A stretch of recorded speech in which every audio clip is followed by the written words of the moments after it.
সুনীল গঙ্গোপাধ্যায় রচিত কাকাবাবু ও সন্তু দুটি অনবদ্য চরিত্র। নতুন অ্যাডভেঞ্চারের অপেক্ষায় কাকাবাবু ও সন্তু সবসময় রেডি। কাকাবাবু যেখানে, সন্তু সেখানে। আজকে stage phobia audio story channel থেকে আমার বিশেষ নিবেদন, কাকাবাবু সমগ্র ভলিউম 6 থেকে একটি গল্প, এবার কাকাবাবুর প্রতিশোধ। লেখক সুনীল গঙ্গোপাধ্যায়। আর গল্প পাঠে থাকছি আমি, সুরূপা রায়। বাংলা সাহিত্যে এক আশ্চর্য চরিত্র কাকাবাবু ওরফে রাজা রায়চৌধুরী। প্রাক্তন কেন্দ্রীয় সরকারি চাকুরে কাকাবাবুর একটি পা ভাঙা। ক্র্যাচে ভর দিয়ে তিনি হাঁটেন, কিন্তু অসাধারণ তার মনোবল, অনমনীয় তার দৃঢ়তা, অদম্য তার সাহস, একই সঙ্গে প্রখর বিশ্লেষণ শক্তি, প্রচুর পড়াশোনা। কত ধরনের রহস্যের জট যে তিনি খুলেছেন, মোকাবিলা করেছেন কত রকমের প্রতিকূল পরিস্থিতির, গিয়েছেন কত যে নতুন জায়গায়, তার ইয়ত্তা নেই। সঙ্গে কিশোর ওরফে সুনন্দ, যে কিনা প্রতিটি অভিযানের সাক্ষী। ফেলুদার যেমন তোপসে, অনেকটাই সেরকমই কাকাবাবুর কাহিনীতে সন্তু। সন্তু আর কাকাবাবুর দুর্ধর্ষ অভিযানের নানান কাহিনী নিয়েই দু মলাটের মধ্যে খণ্ডে খণ্ডে প্রকাশিত হচ্ছে কাকাবাবু সমগ্র। তাহলে আজকের গল্পের চতুর্থ পর্বটি শুনে নেওয়া যাক। সেদিন মাঝরাত্রিরে কাকাবাবুর ঘরে টেলিফোন বেজে উঠল। গম্ভীর গলায় একজন বলল, কি রাজা রায়চৌধুরী, ভয় পেয়ে গেলেন? আপনার ভাইপোকে মেরেছি বলে এখন বাড়ির মধ্যে লুকিয়ে থাকবেন? খেলাটা আর চালিয়ে যাওয়ার সাহস নেই? আমি কিন্তু আপনাকে ছাড়ছি না। কাকাবাবু বললেন, তুমি ফোন করে ভালো করেছো, আমি তোমাকেই খুঁজছি। আমার ভাইপো এখনো মরেনি, সে বেঁচে উঠবে। তবু তুমি তাকে মারতে চেয়েছিলে, এর জন্য শাস্তি তোমাকে পেতেই হবে। চলে এসো সামনাসামনি, আমি তোমাকে শেষ করে দেব। কর্নেল হা হা করে হেসে বলল, এই তো আসল পরিচয়টা বেরিয়ে এসেছে এবার। তুমি বলেছিলে খুব বড়াই করে যে তুমি মানুষ মারতে চাও না। কাকাবাবু বললেন, হ্যাঁ বলেছিলাম, এখন মত পাল্টে ফেলেছি। তোমার মতো যারা মানুষের বেশে শয়তান, তাদের মেরে ফেলাই উচিত। তুমি পৃথিবীর যে প্রান্তেই থাকো, ঠিক প্রতিশোধ নেব। কর্নেল আবার হেসে বললেন, তোমার ভাইপোর জন্য তুমি ক্ষেপে গিয়েছো? এখন বুঝতে পারছো তো আমার নির্দোষ ভাইয়ের মৃত্যুর জন্য আমার কত কষ্ট হয়েছে, আমি কেন প্রতিশোধ নিতে চাইছি? আমি বারবার বলেছি, তোমার ভাইয়ের মৃত্যুর জন্য আমি দায়ী নই। আমি তাকে চোখেও দেখিনি। আর তুমি একটা নির্দোষ ছোট ছেলেকে গুলি করে মারতে গেলে আবার হাসছো? তুমি সত্যি একটা নর পশু। তুমি আমায় গালাগালি দিচ্ছ রায়চৌধুরী। শত্রু হচ্ছে শত্রু, তার আবার ছোট বড় কি? শত্রুর হাতে অস্ত্র থাকলে তাকে প্রথম সুযোগে মেরে ফেলাই নিয়ম। তবু আমি তোমার ভাইপোকে 3 বার সাবধান করে দিয়েছিলাম। বলেছিলাম, তুই নিচে চলে যা, তোর কাকাকে ডেকে দে। সে শোনেনি, সেই প্রথম আমার দিকে গুলি চালিয়েছে। সন্তু প্রথম তোমার দিকে গুলি চালিয়েছে? আলবাত, ওর যদি জ্ঞান ফেরে জিজ্ঞেস করো, শুধু শুধু ওর হাতে অস্ত্র দিয়েছিলে কেন? গুলি চালাতেই জানে না, টিপ নেই একটু। গুলিটা আমার মাথার অনেকখানি ওপর দিয়ে গিয়েছে। সন্তুর হাতের টিপ দুর্দান্ত, ও ইচ্ছে করেই তোমাকে মারেনি, শুধু ভয় দেখাতে চেয়েছিল। হা হা হা হা হা। আমাকে ভয় দেখাবে? আমাকে? অত কথার দরকার নেই। কাল ভোরেই কিংবা সন্ধেবেলা ময়দানে চলে এসো, ডুয়েল হোক। তোমার লড়াইয়ের শখ আমি মিটিয়ে দেব।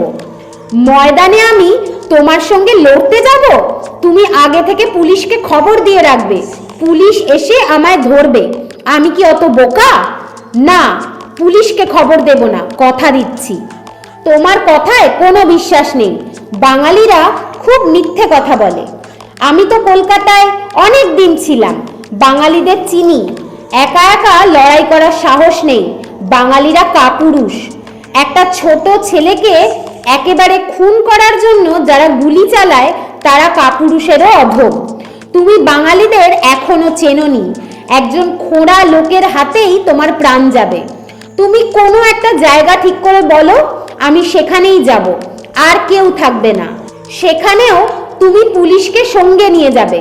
ওসব চলবে না। তোমার সঙ্গে আমার দেখা হবে হঠাৎ কোনো জায়গায়। আগে থেকে তুমি কিছুই বুঝতে পারবে না। সেটাই এই খেলার নিয়ম। সেটা কালও হতে পারে, 2 সপ্তাহ পরেও হতে পারে। লাইন কেটে দিল কর্নেল। আজ হাসপাতালে সন্তুর কেবিনে সকলে এসেছে। ডাক্তাররা বলেছেন বিপদ কেটে গিয়েছে, আর ভয় নেই। অন্য গুলিটাও বের করা গিয়েছে। 2টি গুলি লেগেছিল হৃৎপিণ্ডের ঠিক নিচে, আর আধ ইঞ্চি উপরে লাগলেই তৎক্ষণাৎ মৃত্যু হতো। অর্ধেকটা উঁচু হয়ে বসে একটু একটু করে স্যুপ খাচ্ছে সন্তু। দারুণ রোগা হয়ে গিয়েছে এর মধ্যে। গাল দুটো এমন চোপসানো যে প্রায় চেনাই যায় না। ডাক্তাররা বলেছেন সন্তুকে আরও দিন 10 থাকতে হবে হাসপাতালে। তারপর বাড়িতে গিয়ে অন্তত 2 মাস বিশ্রাম। সন্তুর গলার আওয়াজটাও চিঁচি হয়ে গিয়েছে। শুধু জল জল করছে দুটো চোখ। সন্তুর এক পাশে বসেছেন মা, অন্য পাশে জোজো। কাকাবাবু দাঁড়িয়ে আছেন দেওয়ালে ঠেস দিয়ে। সন্তু বলল, আমি কি মরেই যাব ভেবেছিলি নাকি রে জোজো? জোজো দুদিকে মাথা নেড়ে বলল, না। মা বললেন, আমি রোজ তোর নামে প্রার্থনা করেছি। সন্তু বলল, মরবো কেন? কত কাজ বাকি আছে। কাকাবাবু, আমাদের সেই অরুণাচলের গুহায় যেতে হবে না? সেটা কবে? কাকাবাবু বললেন, না রে সন্তু, তোর আর এখন কোথাও যাওয়া হবে না। দাদা যেতে দেবেন না। সন্তুর বাবা বললেন, মোটেই সেই কথা বলিনি আমি। এখন এই অবস্থায় তো কোথাও যাওয়া সম্ভব নয়। কয়েক মাস পর চাঙ্গা হয়ে উঠুক, তারপর কি আর ওকে আটকানো যাবে? মা বললেন, আটকাতে হলে রাজাকেই আটকানো উচিত। ওর এত বারবার বিপদের মধ্যে যাওয়ার দরকারটা কি? সন্তু বলল, কাকাবাবু রিটায়ার্ড লোকের মতো বাড়িতে চুপচাপ বসে থাকবে? এ কি ভাবা যায়? বাবা বললেন, রাজা ছেলেবেলা থেকেই ডানপিটে। সন্তুও সেরকম হয়েছে। ডাক্তার আহমেদ মাত্র 15 মিনিট সময় দিয়েছেন। সন্তুর বেশি কথা বলা বারণ। দেখতে দেখতে কেটে গেল সময়। সকলকে বেরিয়ে আসতে হলো। কাকাবাবু জোজোর কাঁধে হাত দিয়ে বললেন, আজকের মতো আনন্দের দিন আমার জীবনে খুব কম এসেছে। জোজো বলল, আজই আমার জীবনের বেস্ট দিন। কাকাবাবু বললেন, তুমি কতদিন কিছু খাওনি? খুব ইচ্ছে করছে আজ তোমাকে পার্ক স্ট্রিটের কোনো রেস্তোরাঁয় নিয়ে গিয়ে ভালো করে খাওয়াই, কিন্তু সন্তুকে বাদ দিয়ে তো যাওয়া ঠিক নয়। সন্তু একেবারে সেরে উঠুক, ততদিন খাওয়াটা বাকি থাক। জোজো বলল, আজ অবশ্য আমারও যাওয়ার উপায় নেই। অমিতাভ বচ্চন আমার বাবাকে আর আমাকে সোনার বাংলা হোটেলে রাতে খাওয়ার নেমন্তন্ন করেছেন। বাবার কাছে হাত দেখাতে এসেছিলেন তো দুপুরবেলা। সচিন তেন্ডুলকর কনুইয়ের ব্যথা সারাবার জন্য আসছেন কাল। জোজো আবার তার আগেকার স্বভাবে ফিরে গিয়েছে দেখে নিশ্চিন্ত হলেন কাকাবাবু। তিনি বললেন, ঠিক আছে, তুমি বাড়ি যাও, আমি একবার ন্যাশনাল লাইব্রেরি ঘুরে যাব। তিনি হাঁটতে শুরু করলেন। এখন থেকে 6 মাস একটা বিপদ যে সবসময় তাকে তাড়া করে বেড়াবে, সে কথা তিনি এখনো কাউকে বলেননি। ইচ্ছে করে তিনি ফাঁকা রাস্তা দিয়ে হাঁটছেন। কখন কোথা থেকে হুট করে এসে যাবে কর্নেল ধ্যানচাঁদ তার ঠিক নেই। আসে তো আসুক। ধ্যানচাঁদ বলেছিলেন, পিছন থেকে কখনো আক্রমণ করবেন না, আসবে সামনে দিয়ে। সেটাই যা ভরসা। আশা করি কথা রাখবে। সামনের দিক থেকে কোনো লোককে আসতে দেখলেই কাকাবাবু চোখ সরু করে তাকাচ্ছেন। সবসময় শক্ত করে রাখতে হচ্ছে কান। এ কি জ্বালা! অথচ উপায়ও তো নেই। আজও দেখা গেল না কাউকে। বাড়িতে এসে কাকাবাবু টেলিফোন করলেন ভোপালে। সেখানকার পুলিশের এক কর্তার নাম সুদর্শন পাণ্ডে, কাকাবাবুর বিশেষ পরিচিত। এর বড় ভাই কাজ করতেন কাকাবাবুর সঙ্গে। ভোপালের সব টেলিফোন নাম্বার বদলে গিয়েছে। আজই লালবাজার থেকে কাকাবাবু কয়েকটা নতুন নাম্বার উদ্ধার করেছেন। সুদর্শন পাণ্ডেকে সহজেই পাওয়া গেল তার অফিসে। এরা সন্ধ্যের পরও কাজ করেন। প্রথমে কুশল সংবাদ আর বাড়ির খবর টবর নেওয়ার পর কাকাবাবু বললেন, সুদর্শন, 2-1টা ব্যাপারে তোমার সাহায্য চাই যে। সুদর্শন পাণ্ডে বললেন, বলুন রাজাদা, আমি নিশ্চয়ই চেষ্টা করব। কি সাহায্য করতে পারি? কাকাবাবু বললেন, 5-6 বছর আগে তোমাদের ওখানে ভীমবেটকায় এক ডাকাতির কেস হয়েছিল, মনে আছে? সুদর্শন বললেন, হ্যাঁ, মনে থাকবে না কেন? বিখ্যাত কেস। আপনার বুদ্ধিতে রাত্রির বেলা 1 ডজন ক্রিমিনাল ধরা পড়েছিল সেই জঙ্গলের মধ্যে, পাহাড়ে। আপনি এমন কায়দা করেছিলেন কেউ পালাতে পারল না। ভীমবেটকার অমূল্য সব জিনিস বেঁচে গেল। কাকাবাবু বললেন, সে রাতে ঠিক কারা কারা ধরা পড়েছিল সেই নামগুলো আমায় দিতে পারবে? সুদর্শন বললেন, সেসব নাম তো আমার মনে নেই, আমি কেসটার সঙ্গে জড়িত ছিলাম না। আমি তখন পোস্টেড ছিলাম পাঁচমারি শহরে, তবে ফাইল দেখে বলে দিতে পারি। কাকাবাবু বললেন, হ্যাঁ, তুমি ফাইল দেখে নামগুলো আমাকে জানাও। আর একটা কাজ করতে হবে, সুরজকান্ত নামে কেউ সেই সঙ্গে ধরা পড়েছিল কিনা সেটাও দেখবে। সুদর্শন জিজ্ঞেস করলেন, ওই সুরজকান্তের পদবি কি? কাকাবাবু বললেন, তা আমি জানি না, সেটা জানতে হবে। ওর ফ্যামিলি সম্পর্কেও জানতে চাই। সুদর্শন বললেন, রাজাদা, শুধু নাম শুনে একটা লোককে ট্রেস করা খুব শক্ত। কাকাবাবু বললেন, শক্ত কাজ বলেই তো তোমাকে অনুরোধ করছি। সুদর্শন জিজ্ঞেস করলেন, কি করে সেই লোকটা? কাকাবাবু বললেন, সে আর বেঁচে নেই, 5-6 বছর আগে মারা গিয়েছে। সেই রাতে সম্ভবত ভীমবেটকায় উপস্থিত ছিল। সে হিস্ট্রি নিয়ে শখের চর্চা করত। খুব সম্ভবত সুরজকান্ত নামে যে পত্রপত্রিকায় 2-1টা লেখাও বের করেছিল। তুমি হিস্ট্রির কোনো পণ্ডিতের কাছে খোঁজ নাও, তিনি হয়তো চিনতে পারবেন। সুদর্শন বললেন, ঠিক আছে রাজাদা, আমাকে কিছুটা সময় দিন। 1 ঘন্টার মধ্যেই সুদর্শন ফোন করে বললেন, রাজাদা, আমি ভীমবেটকার ফাইল পেয়েছি। যারা ধরা পড়েছিল তাদের নামগুলো শোনাবো? কাকাবাবু বললেন, শোনাও। নামগুলো পড়ার পর সুদর্শন বললেন, এর মধ্যে সুরজকান্ত বলে কারোর নাম নেই, অথচ আপনি যে বললেন সেই রাতে সে সেখানে উপস্থিত ছিল। কাকাবাবু বললেন, এই লিস্টে রামকুমার পাধি বলে একটা নাম আছে, সে কে? সুদর্শন বললেন, ওরে বাবা, সে তো একটা খুব নটেরিয়াস ক্রিমিনাল, অনেক খুন করেছেন, একেবারে গলা কেটে ফেলতো। ওকে ধরিয়ে দিয়েই তো আপনি একটা সাংঘাতিক কাজ করেছেন। কাকাবাবু বললেন, আমি ওকে চিনতামই না, অন্যদের সঙ্গে ধরা পড়তে পারে। সেই রামকুমার পাধির শেষ পর্যন্ত কি শাস্তি হলো? সুদর্শন বললেন, ফাইলে তো লেখা রয়েছে দেখছি, রামকুমার পাধি জেলের মধ্যে গলায় দড়ি দিয়ে আত্মহত্যা করেছিলেন। তবে ওর যা ক্রিমিনাল রেকর্ড, বিচারে ওর ফাঁসিই হতো। সেটা বুঝেই সে আত্মহত্যা করেছিল। কাকাবাবু বললেন, সুদর্শন, গত মাসের খবরের কাগজে একটা খবর বেরিয়েছিল যে হিমাচল প্রদেশের মান্ডি শহরে এক সকালে চায়ের দোকানে একজন লোককে 3 জন আততায়ী এসে গুলি করে খুন করে যায়। পুলিশ আইডেন্টিফাই করেছে যে ওই খুন হওয়া লোকটির নাম রামকুমার পাধি। সে একজন কুখ্যাত ক্রিমিনাল। এখন ভোপালের জেলে যে রামকুমার পাধি আত্মহত্যা করলো, আর 6 বছর পরে মান্ডিতে যে রামকুমার পাধি খুন হলো, তারা কি একই লোক না আলাদা? সুদর্শন বলল, এই রে, ওটা হিমাচল প্রদেশের ব্যাপার, আমরা কিছুই জানি না। ঠিক আছে, আমি এটারও খোঁজ নিচ্ছি। কাকাবাবু জিজ্ঞেস করলেন, আর সুরজকান্ত সম্পর্কে কিছু জানতে পারলে? সুদর্শন বলল, সে তো আরো সময় লাগবে, এত তাড়াতাড়ি হবে না। কাকাবাবু বললেন, সুদর্শন, তোমার অনেক সময় নিচ্ছি, তোমাকে অনেক ধন্যবাদ। ওই সুরজকান্তের ফ্যামিলির খবরটা জানা আমার খুব দরকার। হয়তো আমি ভোপালেও একবার আসবো শিগগিরই, আর একবার ভীমবেটকা দেখতে যাব। সুদর্শন উৎসাহের সঙ্গে বললেন, আসুন আসুন, চলে আসুন, শুধু একটু খবর দেবেন, আমি সব ব্যবস্থা করে রাখবো। সন্তু বাড়ি ফিরে আসার 2 দিন পর কাকাবাবু গেলেন শঙ্করপুর। সেখানে একটা গেস্ট হাউস বুক করা ছিল। সন্তুকে দেখার জন্য যত রাজ্যের আত্মীয় স্বজন, বন্ধু বান্ধব আসছে সকাল বিকেল। বাড়িতে সর্বক্ষণ ভিড়, সকলে একই গল্প শুনতে চায় বারবার। ভূতের বাড়িতে কে গুলি করেছিল সন্তুকে? গল্প বলার দায়িত্ব জোজোর। সে বানাতে বানাতে ঘটনাটা এত দূর নিয়ে গিয়েছে যে আসল ঘটনাটা আর চেনারই উপায় নেই। তার গল্পে ভূত আর ডাকাত মিলেমিশে যায়।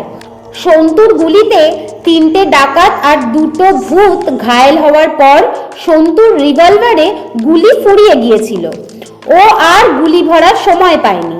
তার মধ্যেই একজন ওর বুকে আচমকা গুলি চালিয়ে দেয়। গুলি না ফুরলে সন্তুকে মারার সাধ্য ছিল না কারো। সন্তু বিছানায় আধশোয়া হয়ে এইসব গল্প শুনে মিটিমিটি হাসে। সে জানে জোজোর গল্পের প্রতিবাদ করে কোনো লাভ নেই। কাকাবাবু কয়েকটা দিন নিরিবিলিতে কাটাতে চান সমুদ্রের ধারে। সঙ্গে কয়েকটা বই এনেছেন। সারা দিন বারান্দায় বসে পড়েন সেই বই। বিকেলবেলা সমুদ্রের ধারে হাঁটতে যান।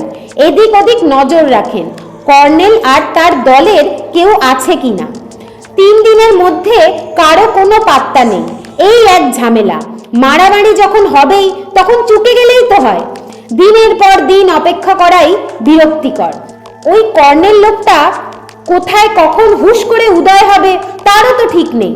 কোথাও একা থাকতে চাইলেও তো একা থাকা যায় না। গেস্ট হাউসের পাশের ঘরটিতে আছে একটি বাঙালি পরিবার। বাবা মা, একটি 12 বছরের মেয়ে আর 17 বছরের ছেলে। এদের মধ্যে মেয়েটির নাম পূর্বা। সে কাকাবাবুকে চিনে ফেলেছে। নানা সাহেবের সিন্ধুক রহস্য ধরে ফেলার পর কাকাবাবুর ছবি ছাপা হয়েছিল অনেক কাগজে। পূর্বা সেই ছবি কেটে রেখেছে। সবুজ দ্বীপের রাজা সিনেমাটাও দেখেছে টিভিতে। সে আর তার বাবা মা প্রায় গল্প করতে আসেন কাকাবাবুর সঙ্গে। পূর্বার বাবা চাকরি করেন জামশেদপুরে। তিনি 2-3 বার বললেন, কাকাবাবু আপনি একবার জামশেদপুরে আসুন না, ওখানেও অনেক রহস্যের সন্ধান পাবেন। কাকাবাবু হালকাভাবে উত্তর দেন, আচ্ছা দেখি যাব কোনো এক সময়। পূর্বা হাততালি দিয়ে বলে, তাহলে তো খুব মজা হবে। কাকাবাবু আমাদের বাড়িতে থাকবেন, সন্তুকে নিয়ে আসতেই হবে কিন্তু। পূর্বার বাবা কাকাবাবুরই সমবয়সী হবেন। তিনিও বলছেন কাকাবাবু, মেয়েও বলছে কাকাবাবু। সকলের কাছেই তিনি মার্কামারা কাকাবাবু হয়ে গিয়েছেন। আজকাল সাধারণত কেউ কাকাকে কাকাবাবু বলে ডাকে না, বলে কাকু কিংবা আঙ্কেল। কিন্তু রায়চৌধুরীদের বাড়িতে কাকাবাবু, জ্যাঠাবাবু, মামাবাবু বলেই ডাকার রীতি ছিল। সেই জন্যই সন্তু কাকাবাবু বলে, অন্যরাও তাই শুনে শুনে বলে। একদিন একটা পুলিশের গাড়ি এসে থামলো সেখানে। বারান্দা থেকে দেখতে পেয়ে কাকাবাবুর ভুরু কুঁচকে গেল। পুলিশ কেন এখানে? তার কাছে কেউ পাঠিয়েছে? মোবাইল ফোনে কথা হয় বাড়ির সঙ্গে। সন্তু ভালোই আছে, নিজে নিজেই খাট থেকে নামতে পারে, কিন্তু এখনো তার হাঁটা নিষেধ। কাকাবাবু ধরেই নিলেন পুলিশ এসেছেন তার কাছে। আসলে তা নয়। একটু পরেই পূর্বা এসে জানিয়ে গেল পুলিশ অফিসারটি তার মাস্তুতো জামাইবাবু। তিনি কাঁথি থানার ওসি। এমনি এসেছেন পূর্বাদের খবর নিতে। পূর্বা তাকে নিয়ে এলো কাকাবাবুর সঙ্গে আলাপ করাতে। লোকটির নাম রমেন দত্ত। তিনিও কাকাবাবুর নাম শুনেছেন। পায়ে হাত দিয়ে তাকে প্রণাম করলেন। কাকাবাবু মনে মনে ভাবলেন, এই রে, যদি কর্নেল ধ্যানচাঁদ কিংবা তার দলবল তার উপর নজর রেখে থাকে তাহলে তারা নিশ্চয়ই মনে করবে কাকাবাবুই পুলিশ আনিয়েছেন। ভাববে তিনি ভয় পেয়েছেন, তাহলে আর এখানে থাকা হবে না। সেদিন বিকেলে সমুদ্রের ধারে খানিকক্ষণ হেঁটে কাকাবাবু গেলেন ধীবরদের গ্রামের দিকে। এখানে একটা পুরনো কালের মন্দির আছে, ভাঙাচোরা অবস্থা, বিশেষ কেউ আসে না। মন্দিরের বাইরের দেওয়ালে কয়েকটা টেরাকোটার মূর্তি আছে। কাকাবাবু ভাবলেন মূর্তিগুলো দেখে আসবেন। আকাশে কালো মেঘ ঘনিয়ে এসেছে, খুব শিগগিরই বৃষ্টি নামবে। হাওয়া দিচ্ছে সনসন করে। মন্দিরটার পাশ দিয়ে একটা রাস্তা গিয়েছে। কাকাবাবু আগের দিনও এই রাস্তা দিয়ে হাঁটতে হাঁটতে এখানে একবার থেমেছিলেন, কিন্তু কাছে আসেননি। মন্দিরটার সামনে দুধারে লাইন দিয়ে বসে আছে কয়েকজন ভিখারি, সবাই বেশ বুড়ো। কাকাবাবুকে দেখেই সবাই বাবু দাও, কিছু দাও বলতে লাগলো। কাকাবাবু প্যান্টের পকেট থেকে মানি ব্যাগ বের করলেন। 50 টাকা 100 টাকারই নোট বেশি, আর কিছু খুচরো পয়সা, আর 2 টাকার নোটও আছে। আজকাল ভিখারিরা খুচরো পয়সা নিতে চান না, তাই 2 টাকার নোটগুলোই দিতে লাগলো একজনকে। একজন বলল, হায় ভগবান, সির্ফ 2 রুপইয়া? এ বাবু 200 রুপিয়া দো। কাকাবাবু বললেন, না না, হবে না, সকলকে সমান দিচ্ছি। বুড়িটি উঠে দাঁড়িয়ে কাকাবাবুর একটা হাত চেপে ধরল। কাকাবাবু চমকে উঠে বললেন, লেলা, দারুণ মেকআপ নিয়ে বুড়ি সেজেছো, কিন্তু আমার চোখে ফাঁকি দিতে পারবে না। ঠিক ধরেছি। লেলা হেসে বলল, সত্যি দারুণ চোখ তো তোমার, দেখি দেখি, তাকাও আমার দিকে। লেলার অন্য হাতে মুঠো করা কিছু ছিল, সেগুলো ছুঁড়ে দিল কাকাবাবুর চোখে। কাকাবাবু উফ করে উঠলেন। সঙ্গে সঙ্গে অন্য বুড়িগুলো খলখল করে হেসে উঠে দাঁড়ালো। তাদের হাতের শুকনো লঙ্কার গুঁড়ো ছুটতে লাগলো। লেলা চেঁচিয়ে বলল, সবাই মিলে ওকে ধরো, বয়ে নিয়ে যাব। 5-6 জন মিলে কাকাবাবুকে জাপটে ধরলেও কাকাবাবু কোনো ক্রমে ছাড়িয়ে নিলেন নিজেকে। টলতে টলতে খানিকটা পিছিয়ে এসে চোখ খুললেন, তার চোখ টকটকে লাল। কাকাবাবু বললেন, আমি কিছু দেখতে পাচ্ছি না, কিন্তু অন্ধ লোকেরাও তো লড়াই করতে পারে। কেউ আমার গায়ে হাত ছোঁয়াতে এলেই তার আঙুলগুলো কচু কাটা হবে। একটা ক্রাচ পড়ে গিয়েছে, অন্য ক্রাচটা তিনি ছাড়েননি। দুটো বোতাম টিপতেই একসঙ্গে বেরিয়ে এলো 6খানা লম্বা ছুরি। লেলা অন্যদের বলল, সাবধান, কেউ কাছে যাবি না, 2-1টা পাথর নিয়ে আতো, পাথর ছুঁড়ে মারতে হবে ওর মাথায়। কিন্তু বালির জায়গা, পাথর পাবে কোথায়? মন্দিরের ভাঙা ইট খুঁজতে গিয়েই একজন বলে উঠল, এই এই পুলিশের গাড়ি। অমনি মেয়েগুলো সবাই দৌড়ে পালাতে শুরু করলো। ঘ্যাঁচ করে ব্রেক কষলো একটা গাড়ি। জানলা দিয়ে মুখ বের করে রমেন দত্ত জিজ্ঞেস করলেন, কি কাকাবাবু, কিছু হয়েছে? কাকাবাবুর 2 চোখে অসহ্য যন্ত্রণা হচ্ছে। কোনো ক্রমে তা সহ্য করে তিনি বললেন, না, কিছু হয়নি তো, এমনি দাঁড়িয়ে আছি। রমেন দত্ত আবার বললেন, গেস্ট হাউসে ফিরবেন? আমার গাড়িতে উঠুন না, আমি পৌঁছে দিচ্ছি। কাকাবাবু বললেন, তার দরকার নেই, তুমি এগো।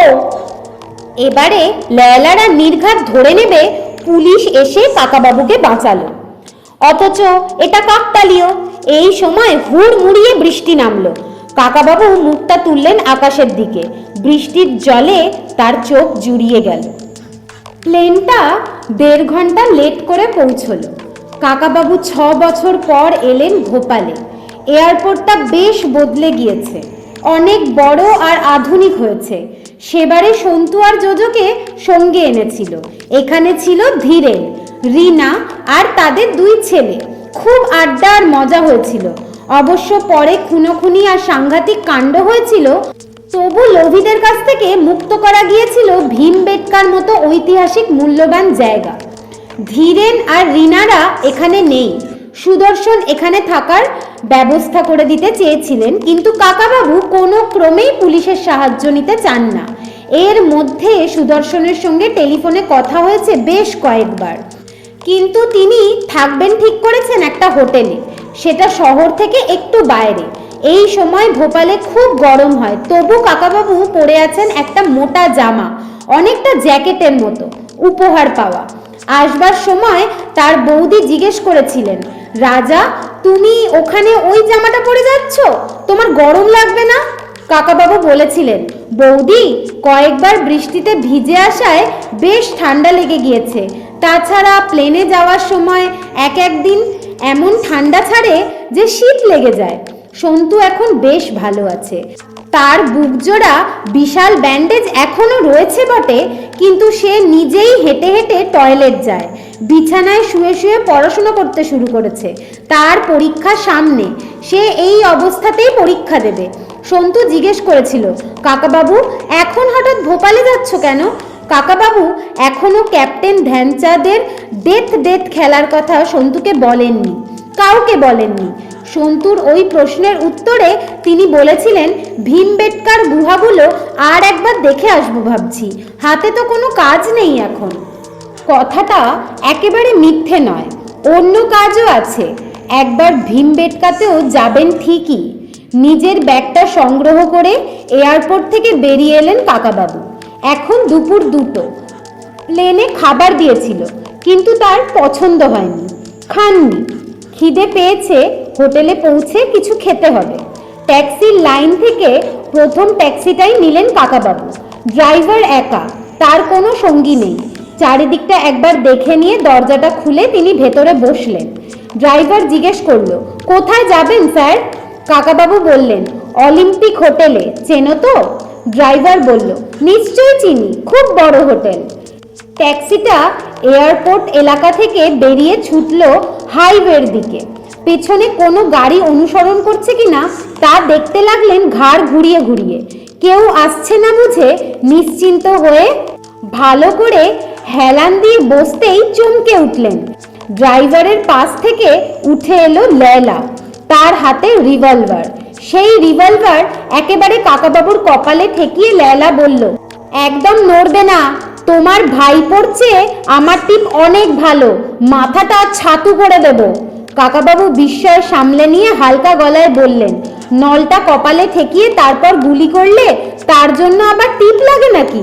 লেলা বলল, ট্রিগারটা টিপলে তোমার মাথার ঘিলুফিলু চারিদিকে ছড়িয়ে পড়বে, সেটা কি ভালো হবে? কাকাবাবু বললেন, মোটেই ভালো হবে না, তাতে ট্যাক্সিটা নোংরা হয়ে যাবে, ড্রাইভার সাহেবকে কষ্ট করে ধুতে হবে। লেলা বলল, সুতরাং চুপ করে বসে থাকো। তারপর ড্রাইভারকে বলল, গাড়ি থামাও, ওকে সার্চ করো।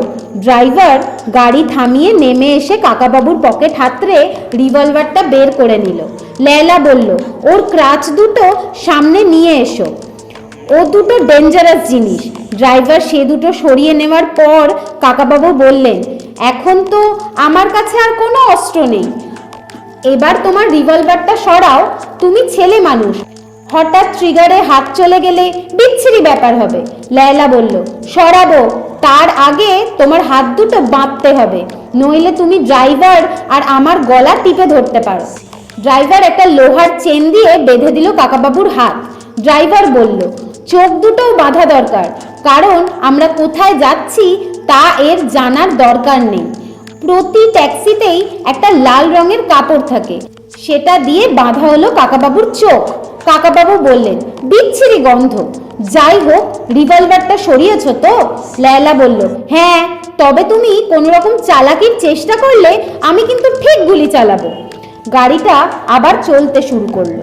কাকাবাবু বললেন, কয়েকদিন আগে তুমি আমার চোখে শুকনো লঙ্কার গুঁড়ো ছুঁড়ে দিয়েছিলে, আজ একেবারে চোখ বেঁধে দেওয়ালে। চোখ বাঁধা থাকলে আমি কোনো রকম চালাকি করতে পারি না, তবে কয়েকটা প্রশ্ন করতে পারি, উত্তর দেবে? লেলা বলল, প্রশ্ন শুনি, তারপর ঠিক করব উত্তর দেব কিনা। তুমি এই ট্যাক্সিটার মধ্যে কোথায় ছিলে? আমি তো ওঠার সময় তোমায় দেখিনি, ড্রাইভারের পাশের সিট খালি ছিল। ভালো করে দেখোনি, আমি ড্রাইভারের পায়ের কাছে শুয়েছিলাম কম্বল গায়ে দিয়ে। তা দেখিনি ঠিকই, আর একটা ব্যাপার বুঝতে পারছি না, আমি কোন ট্যাক্সিটা নেব তা তুমি বুঝলে কি করে? আমি তো অন্য ট্যাক্সিও নিতে পারতাম। তুমি কখন এয়ারপোর্টের ভিতর থেকে বেরোচ্ছ তা একজন জানিয়ে দিয়েছে মোবাইল ফোনে, সেই অনুযায়ী এই ট্যাক্সিটা এগিয়ে আনা হয়েছে। এটা ছাড়াও ওখানে আমার 7খানা ট্যাক্সির সঙ্গে ব্যবস্থা করা ছিল, একটা না একটাতে তোমাকে উঠতেই হতো। এয়ারপোর্টের মধ্যে তোমাদের লোক আছে। শুধু কি তাই, কলকাতা থেকেও তো একজন এই প্লেনেই এসেছে তোমার সঙ্গে। ওরে বাবা, অনেক পয়সা খরচ করো তো তোমরা। কিন্তু কি করে জানলে আজই এই প্লেনে আমি ভোপালে আসব? তুমি 10 দিন আগে টিকিট কেটেছো, কোথাকার টিকিট কাটছো সেটা জানা কি খুব শক্ত?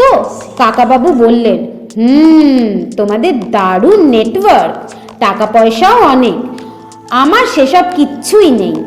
এবার আমার লাস্ট কোয়েশ্চেন, তোমাদের ক্যাপ্টেন বলেছিলেন আমাদের লড়াই হবে সামনাসামনি, কিন্তু এটা কি হচ্ছে?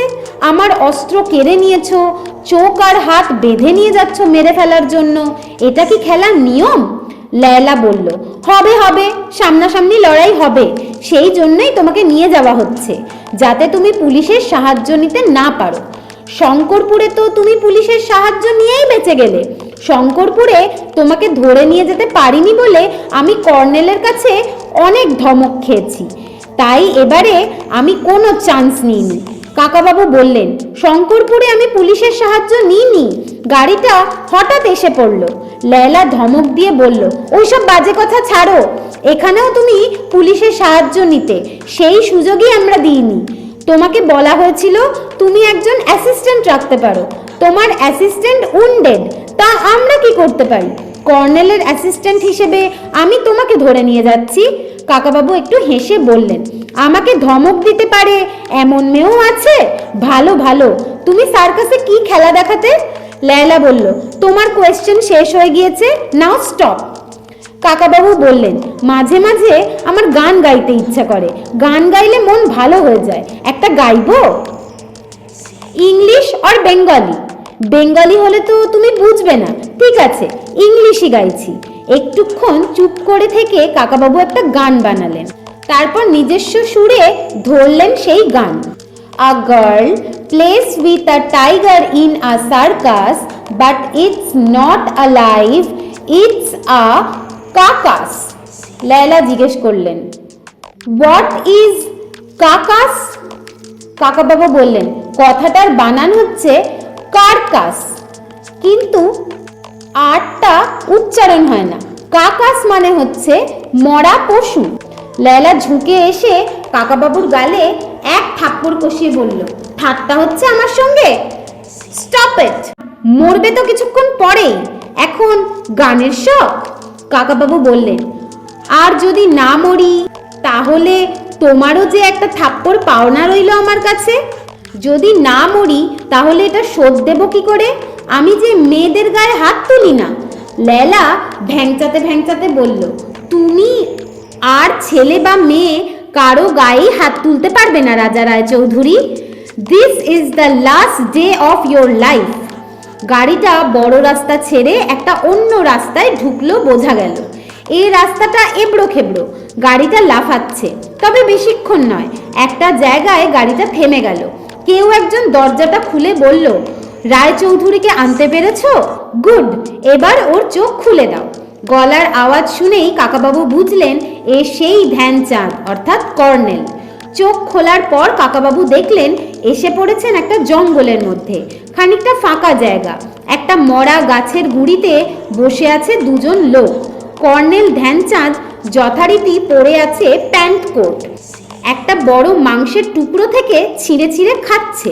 সে বলল, ওয়েলকাম মিস্টার রায়চৌধুরী, আজই আমাদের খেলা শেষ হয়ে যাবে, তার আগে আমরা একটু কিছু খেয়ে নিচ্ছি।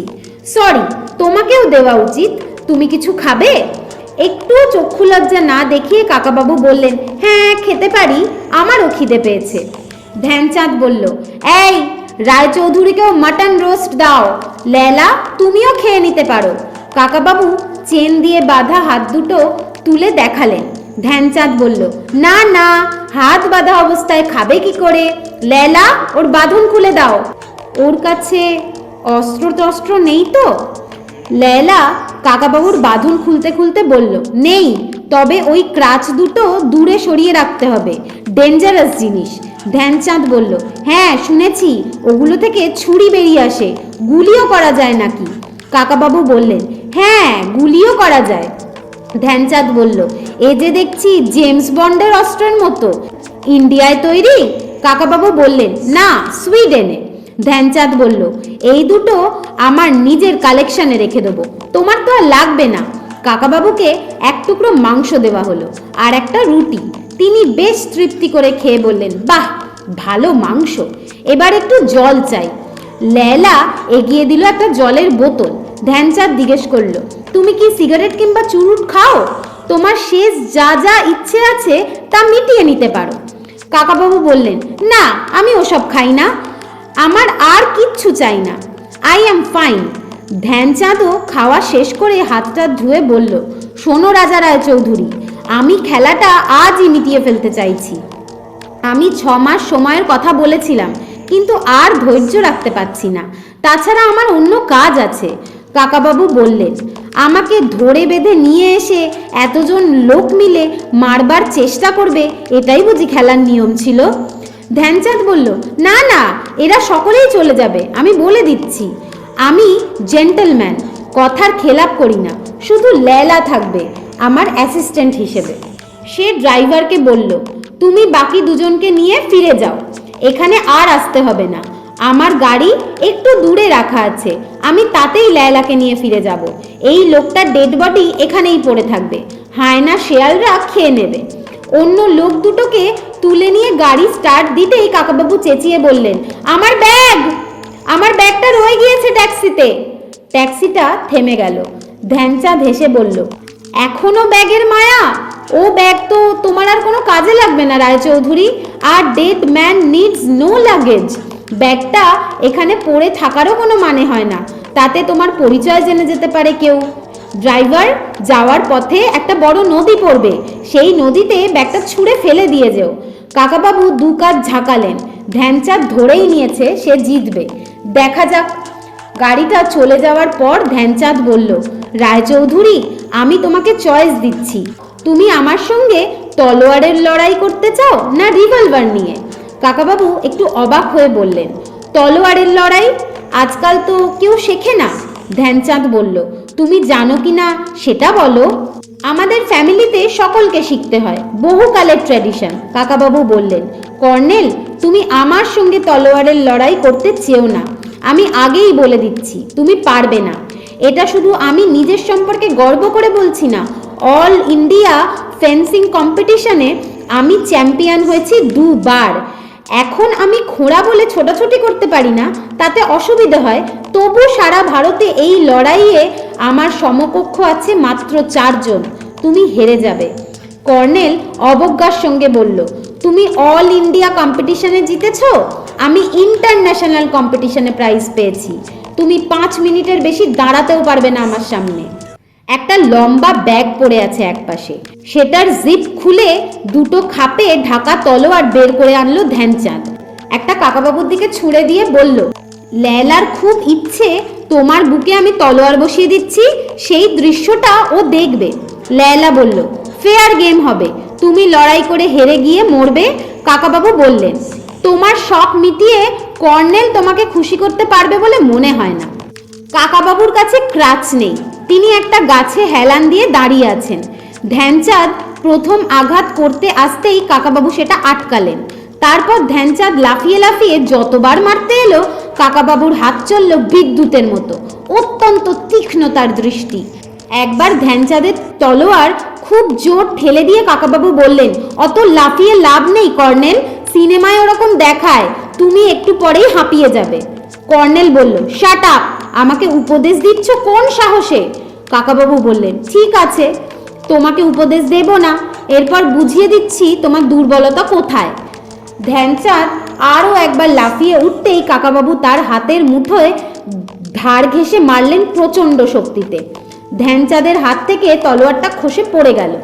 কাকাবাবু বললেন, তুলে নাও, আবার লড়ো।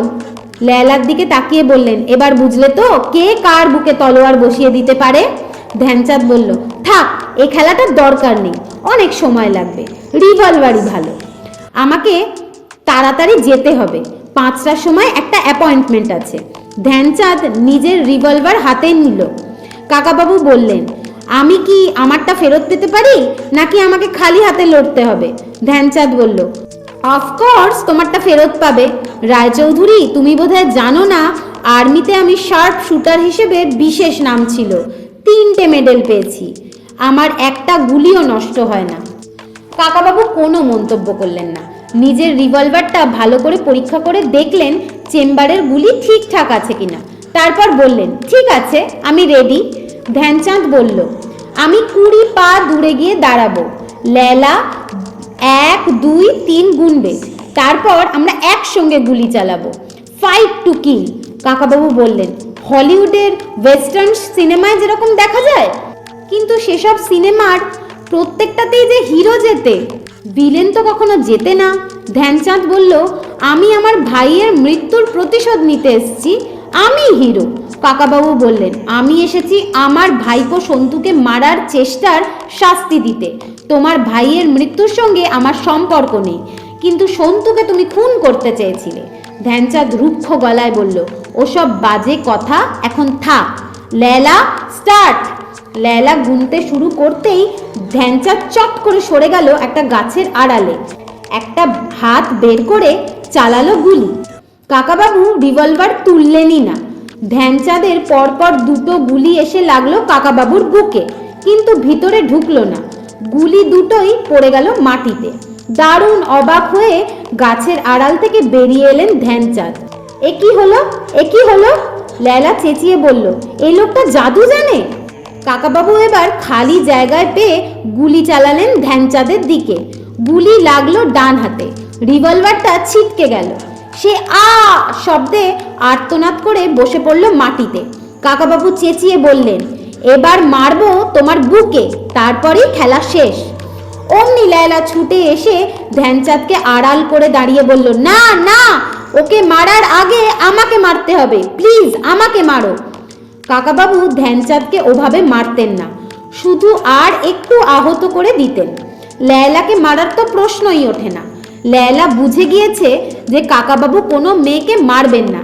সে দু হাত তুলে ওই কথা বলতে বলতে ডান হাতের মুঠো থেকে কিছু একটা ছুঁড়ে মারল। এবারে আর শুকনো লঙ্কার গুঁড়ো নয়, এবার গোল মতো একটা জিনিস। সেটা দেখতে পেয়েই কাকাবাবু মাটিতে শুয়ে পড়ে গড়াতে গড়াতে দূরে সরে গেলেন যতটা সম্ভব। বিকট শব্দে ফাটলো একটা হ্যান্ড গ্রেনেড। ধোঁয়ায় ভরে গেল জায়গাটা। কাকাবাবু মাটিতে মুখ গুজেছিলেন। তারপর মুখ তুলতেই দেখলেন লেয়লা আর ধ্যানচাঁদ দৌড়চ্ছে একটা ঝোপের দিকে। ব্যথায় চিৎকার করছে ধ্যানচাঁদ। তারপরেই পাওয়া গেল একটা গাড়ির শব্দ। কাকাবাবু তার বুলেট প্রুফ জামাটার ধুলো ঝাড়তে ঝাড়তে বললেন, পালালো? ওর লেগেছে, কিন্তু কতটা? ডান হাতের পাঞ্জাটা কি উড়ে গিয়েছে? আজকের চতুর্থ পর্বটি এখানেই শেষ। তোমাদের যদি আমার পাঠ করা গল্পটি ভালো লাগে তাহলে please subscribe this channel, like, share and comment.